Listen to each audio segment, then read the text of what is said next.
এখান থেকে বেড়ায় বাইকে যাইতে যাইতে বলি প্রবলেমটা কি। আর এই অপরিচিতদের সাথে মানে যতই ঘনিষ্ঠতা করে নেন, তারা মনে করেন যে এই নষ্ট হওয়ার পর তাদের রূপ চেঞ্জ হয়ে যায়। শেখ মুজিবুর রহমানকে সপরিবারে মেরে ফেলা হয়, তারপরে আবার ক্ষমতা বদল হয়, ক্ষমতা চেঞ্জ হয়। সেইখান থেকে হেই টাউন পিপল হোয়াটসঅ্যাপ। সো ঢাকার এখন ধানমন্ডি 15-তে, আমরা ধানমন্ডি 15 জিগাতলা নতুন রাস্তা হয়ে তারপর আমরা যাব সুন্দরবন কুরিয়ার সার্ভিসে, তারপর যাব বসুন্ধরা শপিং মল। অ্যাকচুয়ালি আমাদের ফিলিংস কেমন না, ঢাকার ফিলিংস কেমন আমাদেরকে পেয়ে ঢাকা খুব খুশি। ঢাকা শহরের এই যে যানজট ঠেলতে যানজট ছাড়া ঢাকাকে ঢাকা মনে হয় না, যানজটই কেন জানি এখন ঢাকার আসল ফিল যে এটা ঢাকা। এখন বসুন্ধরা শপিং মলে যাচ্ছি। শপিং মলে যাওয়ার উদ্দেশ্য হচ্ছে যে মেহেরপুর থেকে আমার একটা ভাইয়া, তার কারেন্ট ছিল না, তো ইউপিএস এর আবার একটা লাইন করে নিছিল আইপিএস এর মতো। তো ওইটাতে কি করছে, ইয়ারপ্যাড প্রো যে প্রো 2 মেবি ওইটা, তো প্রো 2 আর আইফোন 13, তো দুইটা একসাথে চার্জে দিছিল। তো এখন ঘটনা যেটা হয়েছে, দুইটারই চার্জার নষ্ট হয়ে গেছে একসাথে। এয়ারপোর্ট প্রো 2 এর আর আইফোনের চার্জার একসাথে গেছে। এখন ইয়ারপ্যাড প্রো 2 এর চার্জার যেটা মানে ল্যাপটপের চার্জার যেটা, তো ওইটার ওয়ারেন্টি নাই, সো ওইটা আর ওয়ারেন্টি ক্লেম করতে পারছে না। কিন্তু আইফোনেরটা ওয়ারেন্টি আছে, সেই জন্য আইফোনেরটা মেহেরপুর জেলা থেকে পাঠাইছে। তো আমরা এইখান থেকে ওই পার্সেলটা কালেক্ট করে দেন বসুন্ধরাতে যাব, দেখবো যে ওখানে কি বলে। সুন্দরবন কুরিয়ার সার্ভিস, এটা যাওয়ার রাস্তা কোন দিকে? ওইদিকে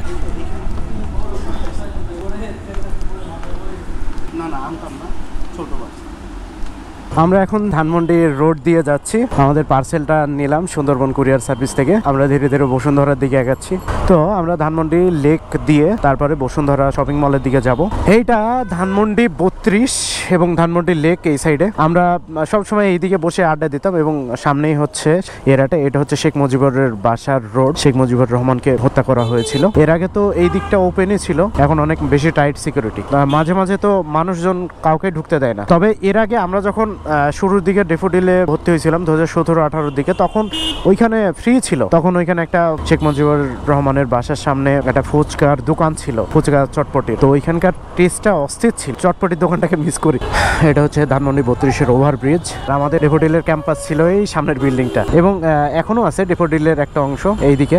আমাদের হিউজ পরিমাণ একটা লং টাইম এইখানে কাটছে। এই যে কে যে কমিন দিয়ে ঢোকায়, রাইডার আছে এত সুন্দর ভাবে চালায়, আর মনে করো যে এত ব্যালেন্সে চালায়, মানে মনে হয় যে এই অ্যাক্সিডেন্ট হইলো বাট হবে না। ওদের হাত এতটা পরিমাণ সেট হয়ে গেছে। পাঠাও রাইডার কিছু আমি পিছনে বসে আতঙ্কে থাকি, কিন্তু সেফ। কোথাও একটুখানি বাড়ি লাগা টুকা লাগা কোনো কিছু লাগে না, কিন্তু মানে মনে হয় যে এই লাগলো আর কি। ঢাকা শহরটাকে চিনে এবং ঢাকা শহরে কিভাবে রাইড করতে হয় পাঠাও রাইডাররা জানে। আবার কিছু এমন রাইডারও পাইছি, ওই দিন হেলমেট পরছে 200 টাকার হেলমেট, মানে এতটাই বাজে হেলমেট। এই যে এই ধরনের হেলমেট অনেকটাই এইটা তাও তো আছে, বুঝছো। আর ওইটা মানে এত জঘন্য হেলমেট, মানে জাস্ট মনে হচ্ছে যে উপরের খোসাটুকু তাও প্লাস্টিক ভেঙে যাওয়ার মতো অবস্থা। আমরা পান্থপথ রোড দিয়ে ঢুকছি, পান্থপথ সিগন্যাল হয়ে দেন বসুন্ধরা শপিং কমপ্লেক্সে ঢুকবো।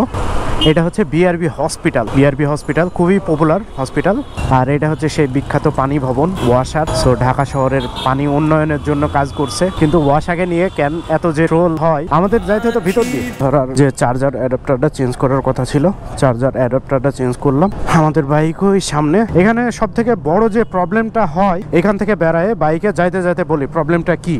দেখো হচ্ছে রাস্তায় চলার পথ একদম বসুন্ধরা শপিং কমপ্লেক্স থেকে বেড়ায় নিজেকে একটু ফ্রেশ লাগছে অনেক, কারণ ভিতরে নিচে এত গরম ছিল, পানি পিপাসা লাগছে অনেক। তো মার্কেটে যে জিনিসটা হয়েছে, আইফোন এই যে 2 মাস নেওয়া হয়েছে, এমন 2 মাসও হয় নাই। আইফোনের চার্জারটা যে নষ্ট হইলে এরপরে আরেক রকম ব্যবহার, এইটা তো ঠিক না। যে আর 1 বছরের যে তারা ওয়ারেন্টি দিছে, তারা বলতেছে যে একবার আমরা চেঞ্জ করে দিলাম, এইটাই শেষ। এই জিনিসটা কেন করে? তাদের তো কোনো প্রবলেম নাই, তারা তো বরঞ্চ কাস্টমারদের ক্ষতি করতেছে।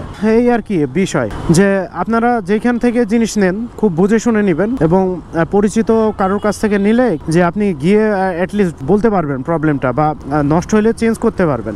আর এই অপরিচিতদের সাথে মানে যতই ঘনিষ্ঠতা করে নেন, তারা মনে করেন যে এই নষ্ট হওয়ার পর তাদের রূপ চেঞ্জ হয়ে যায়। সো অবশ্যই এই জিনিসে অনেক কেয়ারফুল ভাবে নেওয়া উচিত। তাইলে কি আমরা কি নেক্সট টাইম আসবো এই দোকানে? তা তো আসবো না। আমি দোকানের নামটা ওইভাবে মেনশন করতেছি না। এইখানে সে জমজমাট অবস্থা। এটা হচ্ছে জাতীয় সংসদ ভবন। তো এইখানে আজকে শুক্রবারে সবাই ঘুরতে আসছে এবং খুবই জমজমাট। আবহাওয়াটা খুব সুন্দর, ফুরফুরে বাতাস বচ্ছে। ঘোড়া কয়টা? ঘোড়ার গাড়ি ওরে 3টা। আজ শুক্রবার তো আজ মানুষজনের চাপ প্রচুর আছে। কেউ প্রয়োজন নাই ভাই। ফোকাস হেলমেট পরে হাঁটছি, ঠিক আছে, যাতে দেখতে পারেন। না ভাই, ভাই বিশাল। ও আচ্ছা, ভাইয়ের বাসা মেহেরপুর। তো ভাই আজকের ওয়েদারটা কেমন এদিকের? যেমন হচ্ছে মনে করেন এমনি ওয়েদার গরম পড়তেছে, আর তার উপরে মানুষেরও গরম। আহা, আজকে মানুষের চাপাচাপিটা বেশি। কি ধরনের চাপাচাপি ভাই? মানে ভিড়, পাবলিক, জন। ও আচ্ছা, তো আমরা সংসদটা যদি আর একটু কাছ থেকে দেখি, এখানে কত ইতিহাস রচিত হয়েছে, কত সংবিধান পাশ হয়েছে, কত নির্বাচন কমপ্লিট হয়েছে, কতজন আসছে গেছে। সংসদের ইতিহাস যদি ছোট করে বলা যায় তাহলে এটার কাজ 1971-এর আগে কাজ শুরু হয়। তো মেনলি 1971-এর কারণে কাজ স্টপ হয়ে যায়। সংসদের কাজ শেষ হয় 1974 সালে। যে ডিজাইন করছে সেটার ব্রিটিশের একজন প্রথমে ডিজাইন করছিলেন, তো ডিজাইন করা অবস্থায় উনি কি মারা যান। পরে বাংলাদেশের একজন ব্রিটিশের ওনার ডিজাইন মতে বাংলাদেশের যিনি ডিজাইনার উনি হচ্ছে এই ডিজাইনটা কমপ্লিট করছে। পরে ফাইনালি 1974 সালে সমস্ত ডিজাইন সহ কাজ শেষ হয়। আর এরপরে তো 1975 সালের ইতিহাস সবাই জানেন, শেখ মুজিবুর রহমানকে সপরিবারে মেরে ফেলা হয়। তারপরে আবার ক্ষমতা বদল হয়, ক্ষমতা চেঞ্জ হয়, সেখান থেকে হইতে হইতে আজ এত দূর। সো আমাদের দেখা হচ্ছে অন্য কোনো ব্লগে ইতিহাস রচনা করতে। তো till then take care everyone and stay safe, stay cool, tata, by.